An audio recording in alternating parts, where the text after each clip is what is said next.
Hello there. Thanks for watching or listening to VIP Boxing's Bell to Bell podcast, episode 124. Our final episode before a summer break. We'll most probably come back, I don't know, middle of August before Joshua fights, certainly before Daniel Dubois Usyk. We're going to cover those fights tonight. You're watching us on YouTube, great. iTunes, Spotify, whatever. Thank you. I'm Steve Lillis. With me, as always, at the bottom there, my co-host, John Evans. John, you okay there?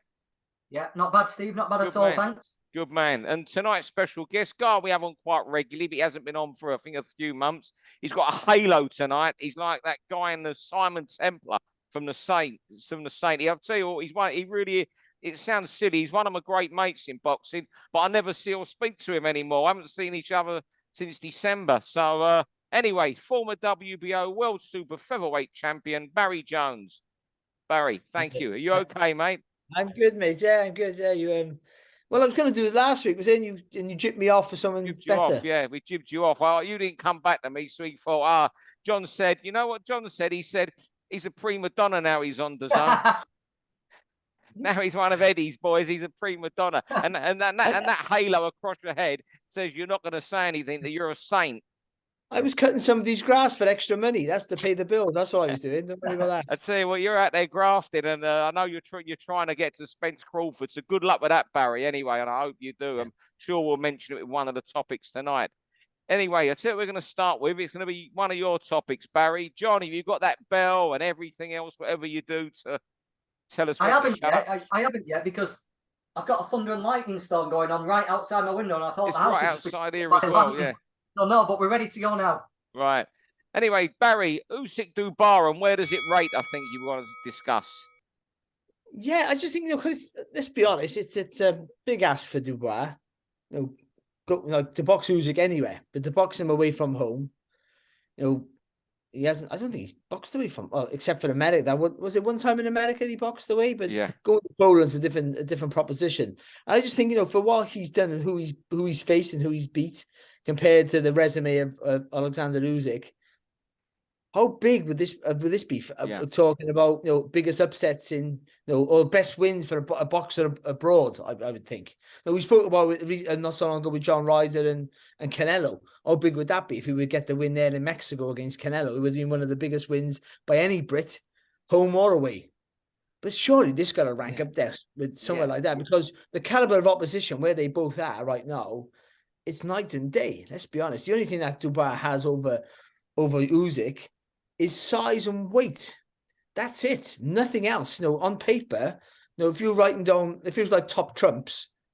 There's the deficit on the mat on the scores would be just immense. There'd just be weight would be the only factor that Dubois would have over Usyk. Anything else, and it would seem a mismatch. So if he could get the win, would this be the best win by a Brit abroad?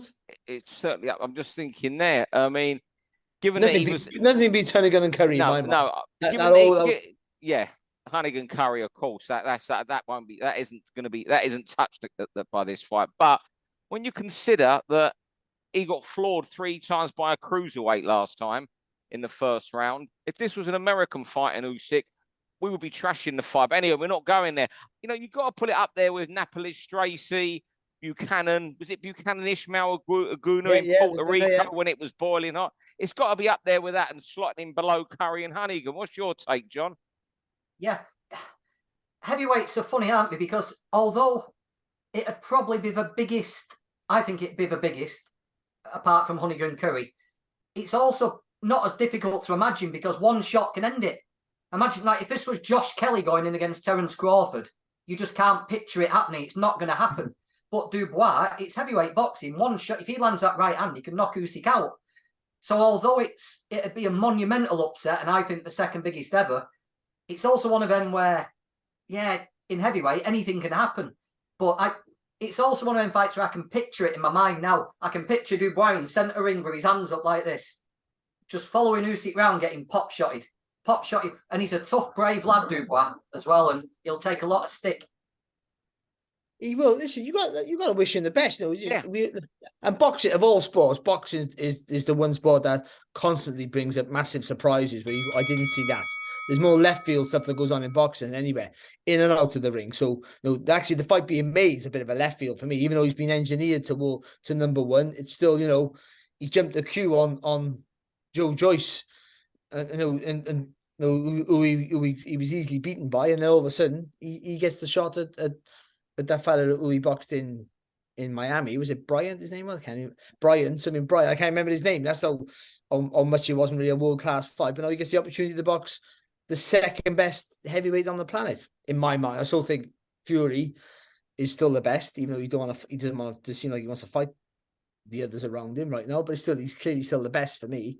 But Usyk is the second best and one of the most talented fighters pound for pound in the world today. So it's a huge ask, and the reason why it ranks up there, because the Hunnigan and Stracy were, the Hunnigan and Curry were. And Hunnigan was European level, but was a fantastic boxer.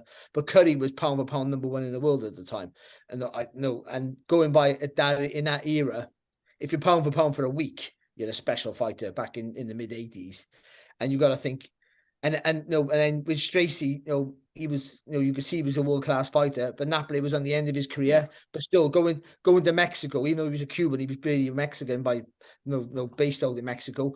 It was still a big ask, a huge ask, and one of the greatest wins of all time. So, I still think that it ranks up there with that, because the golfing class and ability and everything about them is so vast that it would just be the shock of all shocks for me.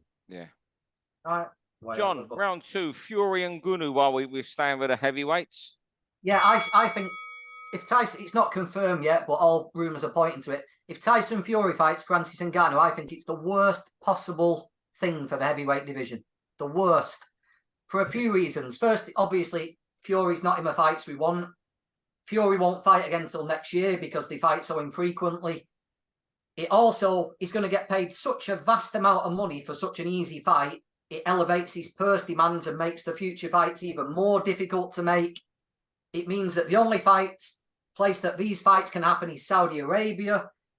It doesn't do good publicity for the sport, because we've already seen exactly what's going to happen when McGregor fought an old Mayweather. Everybody knows what's going to happen. And if a miracle does actually happen and Ngannou somehow lands a shot and knocks Fury out, then it's terrible for the sport.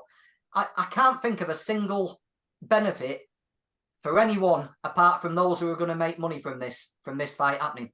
Yeah. Not a single one. As I said to you, I'm bored with the whole brand Fury in general, which it's worn me down more and more over the last few months. John, I just can't disagree with a word you say there, especially with the damage it could do. It's doing to the sport anyway. I've just got no interest in it, and I hope that it's a TV turn off and a box office turn off. I doubt it because of the way it'll be sold, but there's my opinion. And I'm the same as you, John. It won't be as big as obviously as McGregor and Mayweather, because that was a phenomenon, and the characters they were and how they can sell fights better than anybody. The two best in their sport to ever be around for selling fights are those two fighters. Ali, maybe, rivals Mayweather. And Fury's very good at selling his sport, but again, with that, those fanatical MMA or UFC supporters, they'll believe their guy can do it. And by the time fight night comes, the people will be selling the narrative that what if, again, with big heavyweight competition, I won't say boxing because he's not a boxer than Ngannou. All it takes is one punch, but you got to land the punch. All it takes is one punch. We know they sold that with Derek Chisora. All it takes is one punch, but we knew he couldn't land the punch on him. All it takes is one punch for Deontay Wilder, who is a boxer, who can punch. All it takes is one punch for him to knock Fury out, and he couldn't do it. So how is this guy who never really boxed in his life going to do it? And you can't blame the fighters, though I do blame Fury, but you can't blame it on the same. It's a sort of contradict yourself, because it's money for nothing. Like Chisora was money for nothing. This is money for nothing. And why is he going to want to fight Usyk? Why? Why is he going to want to fight Wilder? I don't want to see him fight Wilder again, but why is he want to get a fight that's going to be remotely competitive, that he has to really be on the game, that he might potentially lose if he's not at his best, when he can earn more or just as much or just a little bit less from fighting people who don't fight? You'd be foolish not to take the easy route. Yeah. But like you said, John, it kills the sport, and it kills it because it makes all fighters greedy. And if that trickles down, and every time that trickles down, the money doesn't trickle down, the money depletes as you trickle down the level. So you get the grassroots level and they're not earning a penny. It's happening in football right now. It's not, I'm not going, I don't want to diverse too much, but it's happening in football. Players are getting paid so much at the highest level. Good luck to them. Well done. Where you come from, good, brilliant for you. But then clubs are going through clubs are going through all the time now, aren't they? Clubs are disappearing because they can't afford to pay wages. You've got players who should be on £500 a week asking for £5,000 a week. And then it goes up and up and up, and now you've got players who are not worth it, getting £300,000 a week or 200 million a year if you go to Saudi. Some of them, it's just, where does it end? It ends with American football. It ends with 12 teams, 18 teams. That's what it ends with. But we don't have a college base, and boxing, it'll kill boxing, and boxing's suffering now, I think, for it. Yeah. As I say, not disagreeing with either of there. Round 3. You know what? Joshua Wilder, he got pillared last week by, quite a few people. You know what? I'm looking forward to the fight. I cannot wait for the build-up. I think it's going to be really, really good. Joshua Whyte. Joshua Wilder. Start again. Either one. I'm really looking forward to Joshua Whyte. People are knocked it, a bit of stick for it, quite a bit of stick for it last week. I'm looking forward to it. I think the build-up is going to be magnificent. Really, really good build-up I'm looking forward to. And you know what? I'm like everyone's a bit bored with the heavyweight division and lost a lot of interest. But you know what? Bit of kudos here. I know Whyte might not be, what he was a couple of years ago himself. But you know what? Given Joshua's last 2 performances, he could have taken on a much easier task, still sold out the O2, especially with this big fight in Saudi Arabia looming against Wilder. I think fair play to him. And I'm really looking forward to the fight in my own way. And the build-up's going to be brilliant. And the build-up will be great because there's needle there still. And I do think it's the right fight for Joshua. I think Whyte just has to take what he's given now, to be honest, to try and get back into the scene of the big boys. But for Joshua, he's still there. But he needs that fight where he's forced to commit. The biggest issue he has now, he won't commit to his attacks. And that's what makes him tentative, and that's what makes him half the fighter he once was. So he was never this gung-ho throw like a lunatic. But when he wanted to throw, he committed to the shots. He punched through the target. No, he's touching with the jab and not committing to the right hand enough. And that's why he looks, and because he's tentative to get hit because he's been hurt now. And I just think there's still residue from that Ruiz fight still to this day. Even though he won the second rematch, he won it in a safety first manner, which is good technically, but not good for inside, for how he feels about himself, his confidence in being that destroyer that he felt that he once was. And I think Whyte, the way he fights, if you don't fire back, he'll beat you up. So you have to. It's a sink or swim with him. You got to throw, or he smothers you. But also with Whyte, I think he has lost a step or two. And his attacks are readable now, where they were a bit more, he's unorthodox, they were hard to read when he had a bit more snap and more acceleration in his pace of work. Now he doesn't have that anymore, I don't feel. So he'll make you throw, but he's an easy target to hit, as we've seen with Fury. I think so. I think Joshua, I think this is the fight for him. And if he can't do it, pull the trigger properly against Whyte, then he's at world level, the highest level, Joshua is no longer there. That's right. I reckon it's the right fight for them both. Joshua's going to have somebody coming at him who's going to make him fight, and he's going to have to prove he's not gun shy. But Whyte, let's not forget just how outclassed he was against Fury. He wasn't at the races, was he? And he's got someone he'll see as vulnerable in front of him. He'll see someone he can hurt. If he can hurt Joshua, he can probably finish him. So I think it's a good fight for Whyte as well. It's not an insurmountable task in his mind. There's ways to beat Joshua. So they've both got the perfect man in front of them to draw out what we need to see. So, and plus, the build-up will be great because we still hate each other. Joshua tries to mask it a little bit, I think, more than Whyte, doesn't he? But I think they both still clearly hate each other. So, yeah, it'll be good by the time it kicks off that. Round 4, Barry, America's coming back. And you're going there in a couple of weeks, hopefully, with Spence Crawford. Is America back? That's what I'm saying. I'm hoping they'll give me some work. Hoping I get a visa. Yeah, I just think, it's there was a time where it seemed like, like Eastern Europeans or the like were taking over. Kovalev, Golovkin, Lomachenko, Usyk, there's been loads of others come over. And you just thought that And it seemed like America would just struggle. And Britain, we had a resurgence of world champions and fighters from other parts of the world. And obviously, Mexico's always been strong.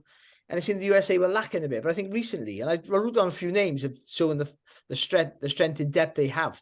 And this is only a few names. But you got from flyweight to heavyweight, Bam Rodriguez, Stephen Fulton, who might get beat by a new way in a few weeks' time. The lightweight division, Devin Haney, Gervonta Davis, Shakur Stevenson, who's the future of boxing, Ryan Garcia, Keyshawn Davis, with another future of boxing, Frank Martin, at one weight alone. Super lightweight, Teofimo Lopez, Regis Prograis, Jose Ramirez is still there. Welterweight, Spence Crawford, Ennis, who put on a fantastic performance Saturday night, and Ortiz Jr., who's a massive puncher, of course. He's always, and there's many others following there, Crowley and a few others there on the back of that. I think Crowley's Canadian. Jamal Charlo, David Benavidez, who's American, even though he's Mexican descent. Caleb Plant's still around, and the heavyweight, even you got Wilder, Jared Anderson. You still got Ruiz Jr., but Jared Anderson, he didn't put on a great performance the other night, but he might be the future. And there's plenty more coming up. But I think the strength and depth they have in almost every division, except from maybe like feather, super feather. They struggle there a little bit. They got a Shaki Foster, but I don't think he's really going to be the one. But everywhere else, I think they're strong. I think it's the resurgence for them will help the sport to sell it. I think when America are strong in boxing, TV companies get involved, and when they get involved, I think bigger fights are easy to make. Yeah, I agree. And they've all got watchable styles, haven't they, as well, Barry? Yes. Every one of them slightly different, but they're all, I think it's a little bit of a throwback to the 80s that you mentioned before, where you had people like Curry, like Terry Norris, like, that type of fighter where everything's sharp, everything's fast and explosive. Like people like Shakur and Boots Ennis, Tank Davis are just brilliant to watch. And they all seem pretty keen on fighting each other, the new breed who are coming through. I think once Crawford and Spence have done their business, probably 2 fights, whatever it is, I think we might get a few more super fights because they all seem pretty keen on getting it on. A lot of them do anyway. They talk the talk. You know what? You've gone for them names, and I also think you touched on Wilder there.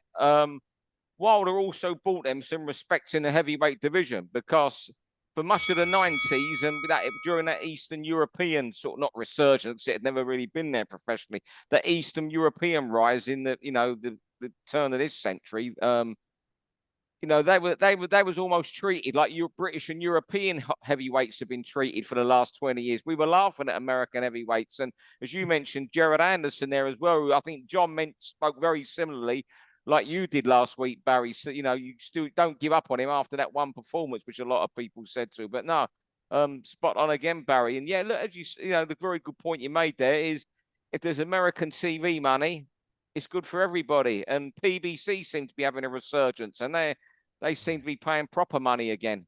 Well, not proper money, mad money again. Round 5, John, a fight I know you're going to love, and I know Barry's going to love. Yeah, one of the best fights in boxing, not just one of the best fights down at Superfly. And credit to them both for making it. Sonny Edwards against Jesse Bam Rodriguez. I can't wait for it. Can't wait. We know exactly what we're going to get. We're going to get Sonny moving, Bam trying to track him down. You've got the best mover in the division against the guy who's probably best at cutting off a ring and going to the body. The personalities are there. I can't wait for it. I still don't think people like Chocolatito and Estrada got the credit they deserved for what they did for 10 years. Outside the real hardcore fans, I don't think people quite respect what they did and respect how good they were. But I think Sonny and Bam it's the type of fight and the type of build-up to just break through a little bit. And I think the person who comes through this goes onto these mythical pound for pound lists and becomes a bit of a real name down in the lower weight classes. And I can't wait for it. Can't wait. Yeah, it's a great fight. Two of my favorite fighters, as it would go. Bam Rodriguez, unbelievable. I was disappointed when he moved on to flyweight actually, because he was in that super flyweight division around those 4 fantastic fighters. Let's not mess up with Quadras and Chocolatito, Estrada, and Rung Vasai. The 4 just are the greatest fighters of the last 10 years. Absolutely fantastic. And they didn't get the credit they deserve. And if they're middleweights, they'd be billionaires. That's the truth of it. They would be, and deservingly so. and all have to fight each other for the money. That's why they fought each other, because they had to for the money. And there's a model there, maybe where boxers are getting paid too much, and if they got paid less, they would be forced to fight each other and still earn good money. But yeah, Bam, the way Bam cuts off, the way Bam moves around the target, close range in that semicircle around the target, is as good as I've seen anyone since sort of Chocolatito, actually. He doesn't load up, so he can always throw a solid shot, and he always got speed, and he can throw from every angle. But the way Sonny moves, it's very, very hard to close a guy off like that. It really is. And it's an intriguing fight. You've got to make Rodriguez the favourite, because he's boxed at a higher level of opposition, and he has. And no Sonny will argue night and day that he hasn't, but he has, and been successful. And he hasn't really looked that bad. Even in fights, he goes the distance. You think, oh, it's just an awful display.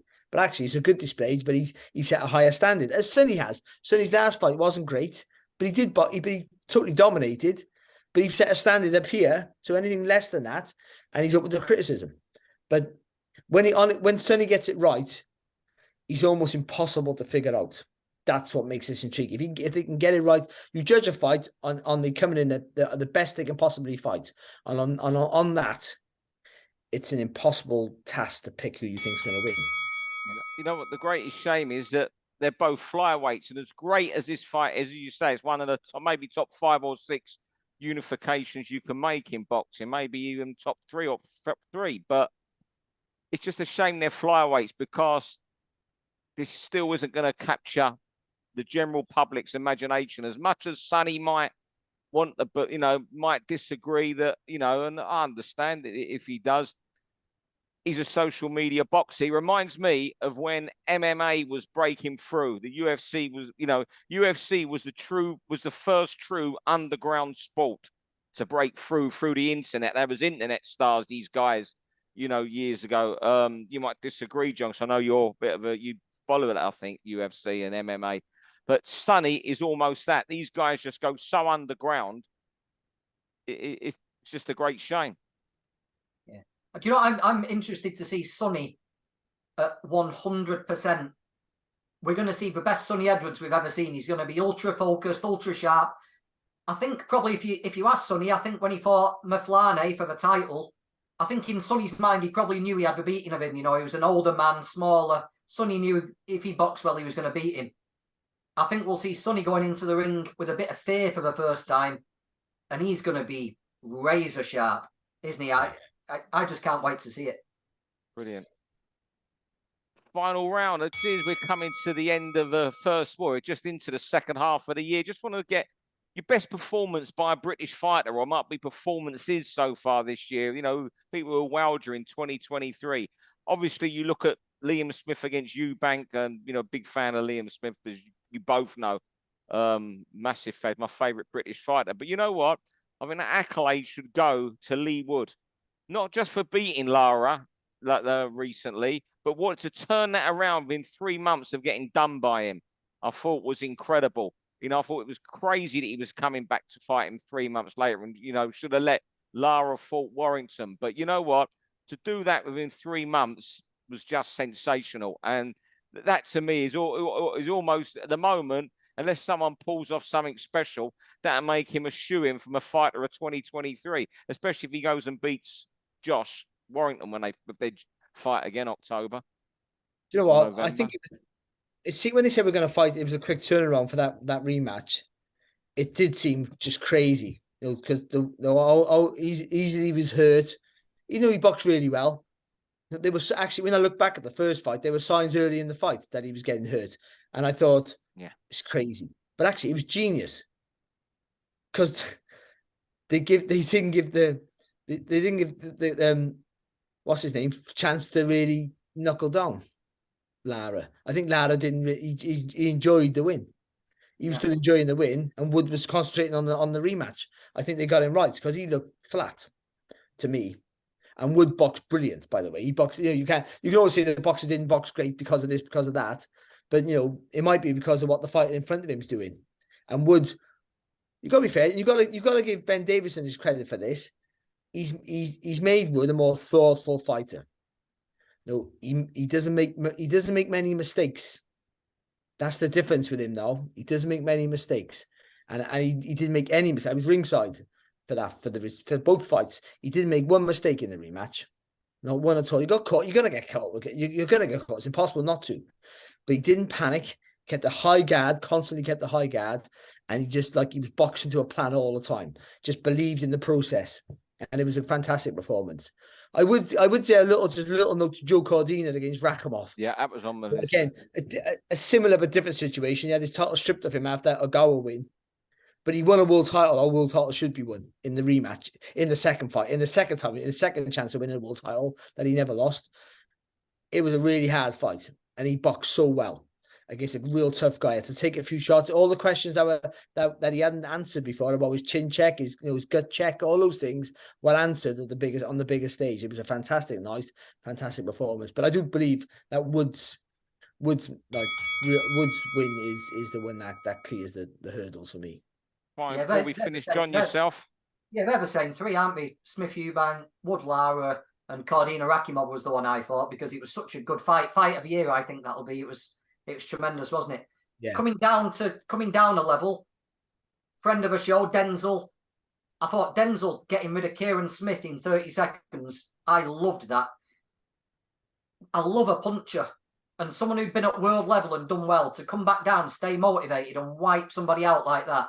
I thought that was good. Coming down another one for a prospect, I was pleased Ryan Ngannou looked the part, because I think we all love Ryan. We know what he can do, and he looks like he's finally on the way. But yeah, coming down all the levels there, just little ones that have stood out for me. But if we're coming down levels, not so much. Josh Kelly versus Troy Williamson. Troy Williamson, yeah. Yeah. And what was the other one I was going to say? Who cares? But that was fantastic performance there, Josh Kelly. That was potentially a really hard fight for him. And to see if there was any signs, that Avanesian fight, still looming over his head. And it wasn't. He boxed fantastic. He really did. Yeah. Fellas, we flew through that. Barry, thanks very much, or Saint Barry. John, thanks as always. I'll see you in a few weeks, or I'll speak to you on the phone before then. You're a big mate of mine, Barry, but I know we're not going to speak before then, and I hope you get the Spence and Crawford, and thank everyone else who's been listening, watching over the last 6 months. And if you've hated us, great. And if you've liked us, great. And if you did hate us, what you bother watching us for? Thanks very much indeed, everyone. For all boxing info, news, and latest interviews, amateur and pro, across the north, click and subscribe. VIP Boxing Promotions. Also, Twitter, Instagram, and Facebook.